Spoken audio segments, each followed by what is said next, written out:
بسم اللہ الرحمن الرحیم۔ آج ہم حضور صلی اللہ علیہ وسلم کے اعلیٰ جو خصائل ہیں، یعنی کہ جو آپ کے زندگی کے طریقہ کار اور زندگی کے ضروریات کے مد مقابل جو آپ کا طریقہ رہا، اس کے بارے میں بات کریں گے، جس میں کہ آپ کے کھانے پینے کے، سونے کے اور اس قسم کی چیزوں کے معاملات میں آپ نے جو معمول اختیار کیا، جو طریقہ اختیار کیا، اس کی بات کریں گے۔ حضور صلی اللہ علیہ وسلم نے کھانے پینے سے اتنی ہی رغبت رکھی یا اتنا ہی اس کو کیا جتنا کہ ایک انسان کے لیے زندہ رہنے کی ضرورت ہو۔ آپ صلی اللہ علیہ وسلم نے سونے کو اور کھانے کو اپنی زندگی میں اتنا ہی لیا کہ جس کے بغیر گزارا نہ ہو سکے، یعنی کہ آپ صلی اللہ علیہ وسلم کی زندگی میں کھانا اور سونا ظاہری بات ہے کہ زندگی کے حصے ہیں اور شامل رہے، اور آپ نے یہی اپنی امت کو بھی حکم دیا۔ لیکن آپ صلی اللہ علیہ وسلم نے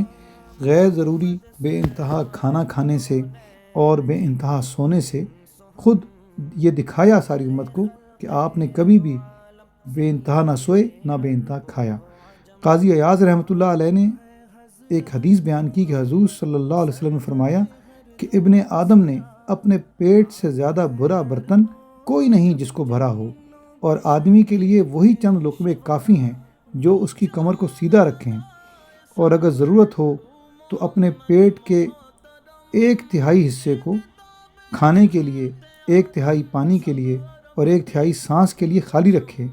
اسی لیے فرمایا کہ کھانے کی پینے کی کثرت سے نیند کی کثرت پیدا ہوتی ہے۔ حضرت سفیان ثوری رحمۃ اللہ علیہ فرماتے ہیں کہ کم کھانے سے رات کو بیدار رہنا اور اللہ کی عبادت کرنا آسان ہو جاتا ہے۔ اسی طرح بہت سے بزرگان نے فرمایا کہ زیادہ نہ کھایا کرو، نہ زیادہ کھاؤ گے نہ ہی زیادہ سونا پڑے گا اور نہ ہی زیادہ نقصان اٹھانا پڑے گا۔ اور حضور صلی اللہ علیہ وسلم نے فرمایا کہ سب سے پسندیدہ کھانا وہ ہے کہ جس کے کھانے میں بہت سے ہاتھ شامل ہوں، یعنی کہ مل کے کھایا جا رہا ہو۔ حضرت عائشہ صدیقہ رضی اللہ تعالیٰ عنہا سے روایت ہے کہ حضور صلی اللہ علیہ وسلم نے کبھی بھی پیٹ بھر کر، کہ بالکل پیٹ بھر جائے اس طرح کھانا نہیں کھایا، اور آپ صلی اللہ علیہ وسلم اپنے گھر میں ہوتے تو گھر والوں سے کبھی کھانا نہیں مانگا کرتے اور نہ ہی اس کی خواہش کا اظہار فرماتے۔ اگر گھر والوں نے کھانا کھلا دیا تو کھلا دیا اور آپ نے وہ کھا لیا اور پی لیا۔ اسی طرح آپ صلی اللہ علیہ وسلم نے کھانے کے آداب کے متعلق یہ خود واضح کر دیا کہ آپ صلی اللہ علیہ وسلم کی حدیث مبارکہ میں ہے کہ میں ٹیک لگا کر کھانا نہیں کھاتا ہوں۔ اس حدیث میں یہ اصل میں جو لفظ استعمال کیا گیا ہے وہ ہے کہ جم کر بیٹھنا، یعنی کہ 4 زانوں ہو کر بیٹھنا، اور اس طرح سے بیٹھنا کہ جس میں انسان زیادہ کھائے۔ تو آپ صلی اللہ علیہ وسلم نے یہ اشارہ دیا کہ آپ صلی اللہ علیہ وسلم اس طرح کوئی کوشش نہ فرماتے کہ جس میں کہ زیادہ سے زیادہ انسان کھانا کھا سکے۔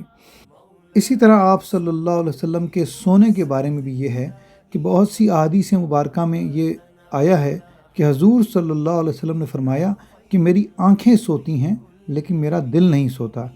اسی لیے آپ صلی اللہ علیہ وسلم کہ آپ کو نیند کم آئے، آپ داہنی کروٹ یعنی رائٹ سائڈ کی طرف ہو کر لیٹا کرتے تھے،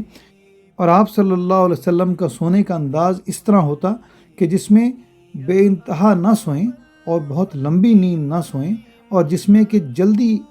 جاگ جانے کا امکان باقی رہے اور غیر ضروری گہری نیند کا غلبہ کم سے کم ہو۔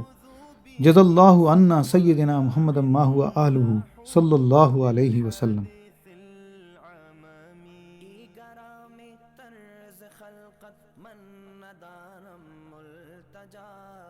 جست در وقت قیامت نیز در افتاد ہا، اکرم المخلوق مانگوں اور میں کسے پناہ، حادثات عام میں گئے آپ میری تکیہ گاہ، اکرم المخلوق تے بن کون ڈیندا